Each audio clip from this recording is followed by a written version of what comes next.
Welcome back to the 𝗧𝗵𝗲 podcast, where the cosmos meet the cards and the mundane becomes magical. I'm your guide, 𝗂𝐷𝐼 𝗧𝗏𝗃, and in this episode, we'll dive back into the astrological transits and tarot for the second half of September 2025. If you're thirsty for a soulful conversation, then you came to the right podcast. So let's fill up your cup until you're soul full of it. Hello, soul friends and family. We're halfway through September, and wow, these past 2 weeks have felt like an entire year of breaking news condensed into just a handful of days. Eclipse season is in full swing. Faded endings, new beginnings, and timelines shifting beneath our feet. Can you feel it? I certainly can. It's as though time itself has sped up, and it's a lot for any human being to take in. So before we dive in, let's pause. Wherever you are, driving, cooking, walking the dog, folding laundry, just sitting on the couch, right now, in this moment, you are safe. I'll say it again. You are safe. Now, I invite you to say it with me, but in first person so that your heart can hear it from within. I am safe. Let your nervous system settle into that truth as we navigate this whirlwind together. Because we just simply were not built to process this level of information at this non-stop frequency that comes from all angles of the universe. So just remember, you can step back from the news, mute conversations that feel too heavy, delete apps that feed the frenzy, and go outside to touch the grass and feel the sunshine on your face. Even amid chaos, you are still the pilot of your spirit ship. You may not control the waves, but you can anchor, steer, or choose to ride the tides of your own consciousness. Since last November, all 5 outer planets, Pluto, Neptune, Saturn, Jupiter, and Uranus, have shifted signs in less than 9 months' time. Collective transformation is gestating. If you're feeling lost in the dark, give it a month or so past the eclipse season, and you may begin to sense the rebirth waiting for you on the other side. And yes, the outer world mirrors this intensity. Here in the United States, we witnessed the public and violent assassination of political commentator Charlie Kirk in Utah, just 31 years old. His opinions were polarizing, there's no doubt about that. But he was a human being, and the shock of his life being taken from him has rippled far beyond political lines. Almost immediately, the responses flooded in all over social media. Some were devastated, angry, while others were finding humor. Some were even celebrating. And then came the second wave of responses. Judgment, attack, left versus right, and even more division. On the very same day, a school shooting reminded us again of the fragility of life as we reach for what feels like the tipping point of gun violence in America, which really feels like a turning point in the USA, which I realize is a very ironically accurate way of putting it. So, where is the astrology in all of this? It's everywhere. Pluto in Aquarius reminds us that as power is shifting, leaders will rise and fall, and movements will evolve. Uranus in Gemini, recently retrograde, is revolutionizing how we receive and share information. Neptune conjunct Saturn in Aries stirs the waters of anger, confusion, and the search for karmic justice. Social media amplifies all of this, breaking down reliance upon the traditional gatekeepers of information and replacing them with independent journalists and social media activists eager to seek the truth and ignite a revolution. And in the midst of this, our own hearts may feel raw and tender, questioning and grieving and witnessing the vast spectrum of human emotion, action, and reaction. Personally, I feel this tension in my chest, as it seems as though I'm watching the First Amendment slowly be stripped away. I remind myself of the quote from Evelyn Beatrice Hall's biography of French philosopher Voltaire, in which she wrote, "I disapprove of what you say, but I will defend to the death your right to say it." In chaos, let us honor life, defend expression, and protect the sanctity of free speech, even when we do not ourselves agree with what is said, even as we feel the weight of anger or fear. Around the globe, this energy ripples outward. In Nepal, a Gen Z-led protest turned social media into a tool for political change, culminating in a new prime minister as parliament burned behind them. In London, massive protests against immigration have broken out, with more than 100,000 people taking to the streets, sparking counter-protests and raising urgent questions and conversations about race, rights, territory, and power. September has already been a whirlwind, sending shockwaves across the planet, and it is a lot to take in. So be gentle with yourself. Breathe and protect your energy. Even as the world spins faster, remember, the pilot of your spirit ship, that's you.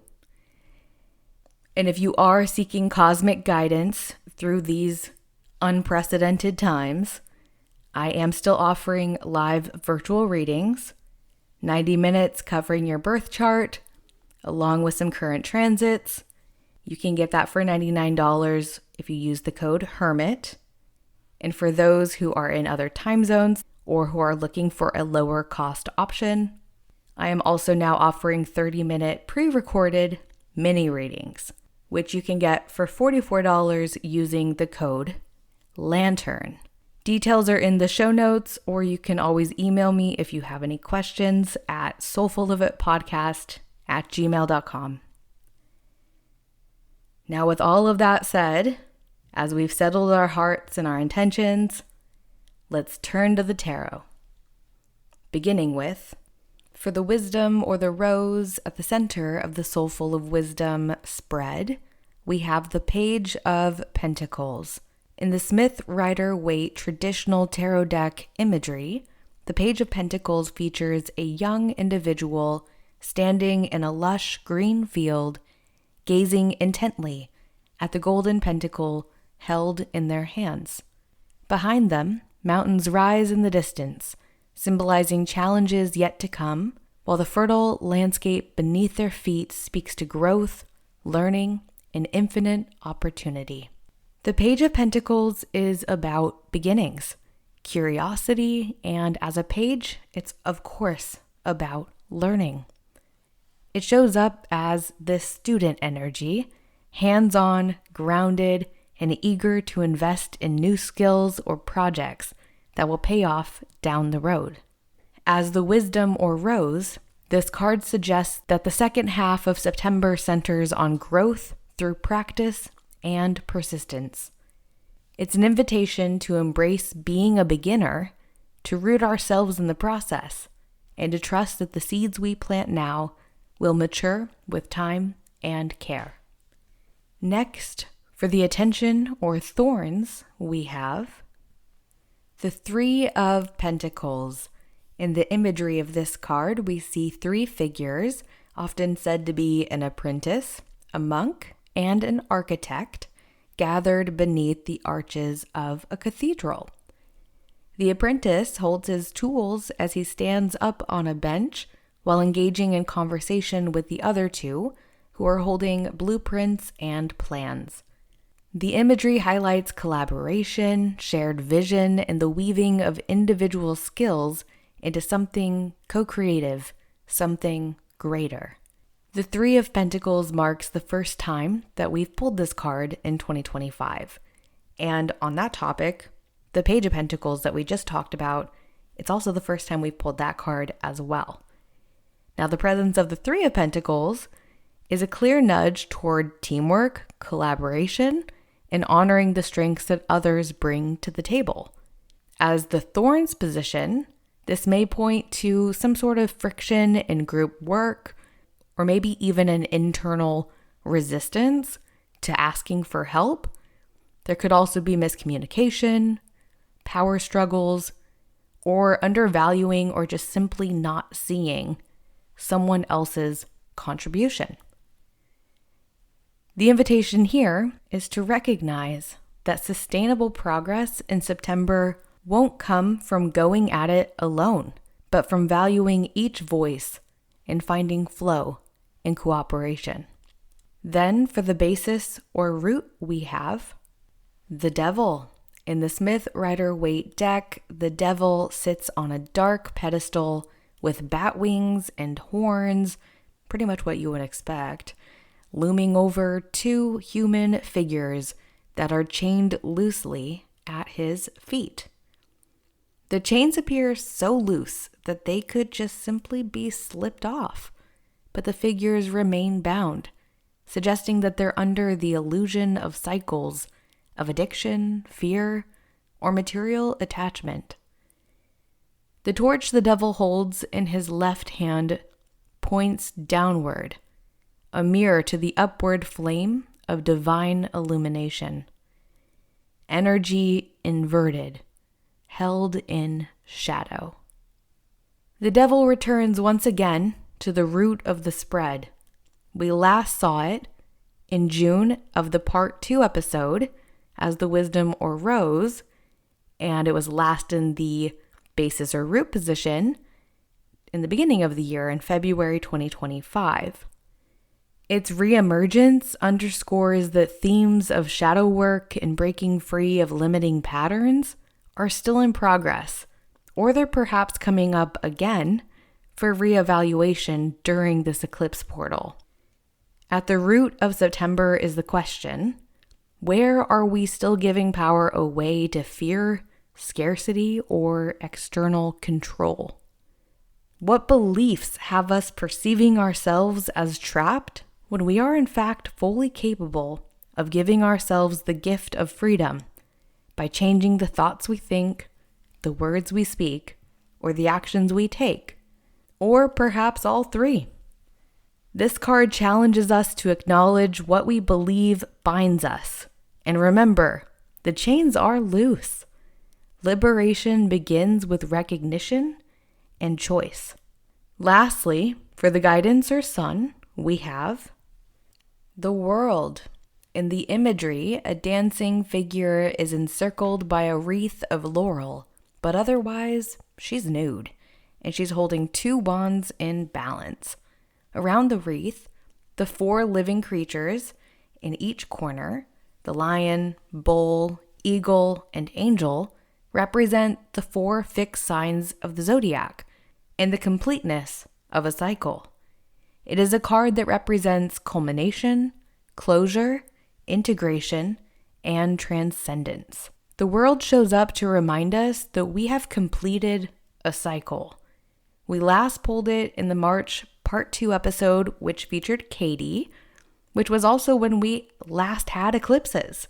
So it makes a lot of sense to see this card coming up again right now.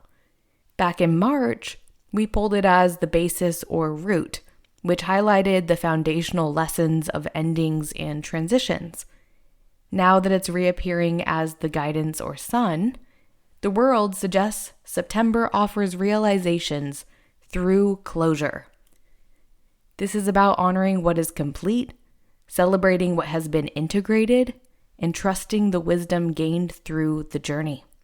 It's also a reminder that every ending is also a new beginning, often in disguise, and that fulfillment comes when we see ourselves as both whole and in continuous evolution, because the world always leads us back to the Fool, where we begin again.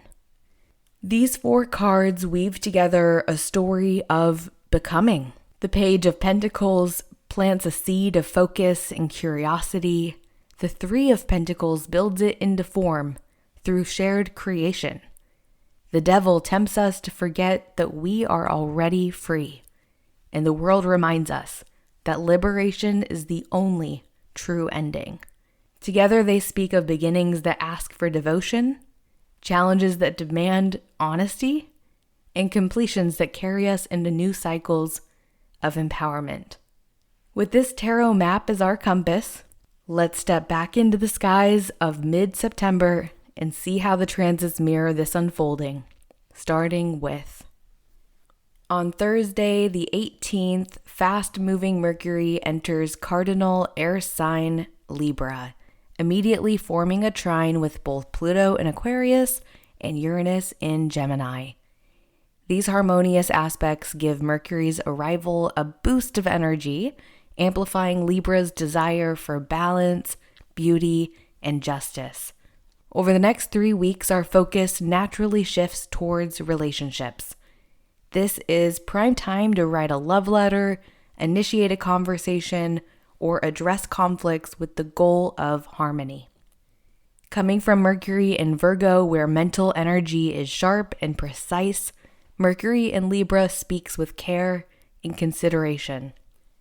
This transit supports turning me versus you conflicts into us versus the problem collaborations, helping to temper big emotions and approach solutions with compassion.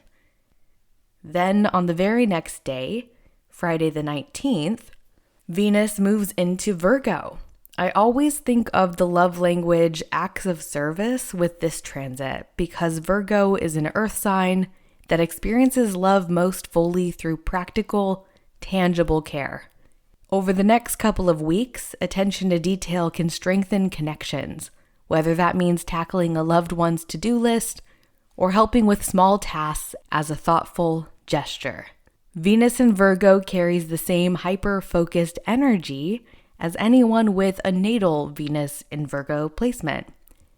So small gestures, attentiveness, and mindfulness, they all matter. Even those minor acts of consideration can be deeply appreciated across all signs during this transit. Venus is exalted in the opposite sign of Virgo, which is Pisces. So when it's in Virgo, it's in what astrologers call fall, meaning its expression is more restrained. During this transit, it's best to approach others gently and with grace. Building trust now sets the stage for safer emotional expression and deeper connections, be they platonic or romantic. Then we have our second main event of the month of September on Sunday, the 21st, when at 12:53 p.m. Pacific time, we will have a solar eclipse in the sign of Virgo at 29 degrees, which is known as a critical degree because it's when any planetary body, in this case the sun and the moon, are wrapping up their time in a sign before shifting into the next sign. It's very the world tarot card energy, which is in and of itself very eclipse coded. And a solar eclipse is essentially a supercharged new moon. While new moons are usually ideal for setting intentions, eclipses carry a volatile, unpredictable energy. Think, be careful what you wish for. Rather than manifesting, this is a time to ground yourself. Meditate, visualize, do gentle yoga, take a mindful walk, that kind of stuff. Eclipses are also really powerful for self-reflection and journaling, especially this one, because it's ruled by Mercury in Virgo. So a helpful exercise for this eclipse is to look back on September of 2024, which is when this eclipse series began, And take note of the lessons, patterns, or themes that may be resurfacing for you to reevaluate, revisit, or re-examine right now. Due to the 18.5-year cycles of eclipses, we also haven't seen a south node solar eclipse in Virgo since 2007, which offers us another chance to reflect on what energies, endings, or unresolved storylines from that time may be asking to be released. South node eclipses highlight what we are letting go of, so journaling or contemplation during this eclipse can help provide insight into endings that create space for new beginnings, especially for those with significant mutable sign placements. So again, that's Virgo, Pisces, Sagittarius, or Gemini. Mercury, as I mentioned, is the ruler of this eclipse because Mercury rules Virgo, and it's still supported by that grand air trine from Pluto and Uranus. So reciprocity, clarity, and careful communication are key. Give what you wish to receive. The challenging aspect here is Saturn opposing the eclipse, emphasizing a requirement of effort, responsibility, and boundaries. Some old issues may resurface, requiring accountability to be taken, or something to just simply be let go of. Dead ends may appear, but endings create space for new beginnings. And we all know sometimes when you have dead ends, you just got to cut them off, right? Surrender is central here. Release the need to control outcomes and practice loving what is. This eclipse may sting a little, like touching stinging nettles, momentarily sharp, but ultimately holding healing properties. So take good care of yourself, put your phone on Do Not Disturb if you need to, sip some tea, read a comforting book, or gift yourself a mental health day if you need one. Eclipse season can be intense. Caring for yourself is a radical act of self-love. And for those of you riding calm currents, celebrate that, but remember the universe thrives in contrast. Others may feel the complete opposite of ease right now. So just be gentle with others as you are being gentle with yourself. Then, just after the solar eclipse, Monday the 22nd brings the fall equinox and the sun's entry into Libra. We shift from mutable earth into cardinal air, a seasonal portal of balance. Libra season always invites connection, harmony, and reflection. With Mercury already in Libra and Venus just a few weeks away from following suit, this is a period emphasizing relationships, equilibrium, and conscious connection. Libra is also known to be very creative, artistic, and stylish, so I always think of Libra season as a good time to go pick up a new piece of art or some sort of other design element, rearrange your room, do some feng shui, also in the style category, getting some new piece of clothing or an accessory.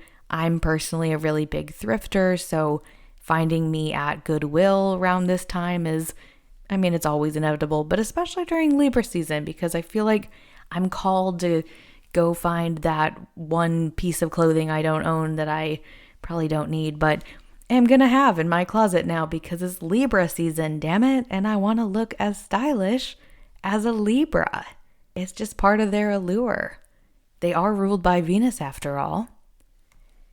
As for the equinox, personally, I like to honor that with really small rituals. My go-to is lighting a candle to symbolize the light within the dark and pulling a few tarot cards. This year I'm thinking I want to bake something seasonal, maybe pumpkin bread, and maybe some dog-friendly pumpkin treats for my pups as well. If you're not sure about what kind of ritual you might want to do for equinox, if that's something that you're interested in, you can check out Pinterest. I feel like I have found some really cool stuff on Pinterest in general, but especially when it comes to like bloggers who have all the best ideas you could, at least if you're me, never come up with on your own. So that is definitely a good spot to consider. But yeah, it's equinox, it's Libra season. It's my personal favorite season, and it smells like fresh rain and the pumpkin patch calling my name, and I am so here for it. Then on the same day, Mars enters Scorpio, which is where it's going to journey through for the next 6 weeks. Mars in Scorpio ignites determination, passion, and focus. You might feel a surge from indifference to obsession. The intensity of Scorpio energy can be like that, which means that you can really make a lot out of the motion of Mars in Scorpio. A potential shadow of this transit includes power struggles or bulldozing obstacles, so it's wise to move with mindfulness, but the gifts are immense. You have more willpower, deeper intuition, and the drive to pursue goals with clarity. So trust your instincts, harness your focus, and try not to ride a wrecking ball through your everyday situations, and you will be off to the races. September's second half carries us across thresholds. The Page of Pentacles reminds us to stay curious and embrace new beginnings with a steady devotion. The Three of Pentacles highlights the importance of collaboration and reminds us that co-creation can be a catalyst for any project that we're passionate about seeing through to completion. The Devil calls us to confront the illusions or attachments that keep us small, while the World offers the perspective of wholeness, integration, and closure as one chapter ends and another begins. Together, these cards paint a story of growth through effort and awareness, grounded learning, shared vision, honest reckoning, and soulful completion, guiding us through the eclipse portal with both humility and hope as we enter Libra season and we step through the next portal of the fall equinox. Thank you as always for spending some time with me exploring the cards and the cosmos. Stay grounded, stay curious, and stay soul full of it. And I'll catch up with you in October.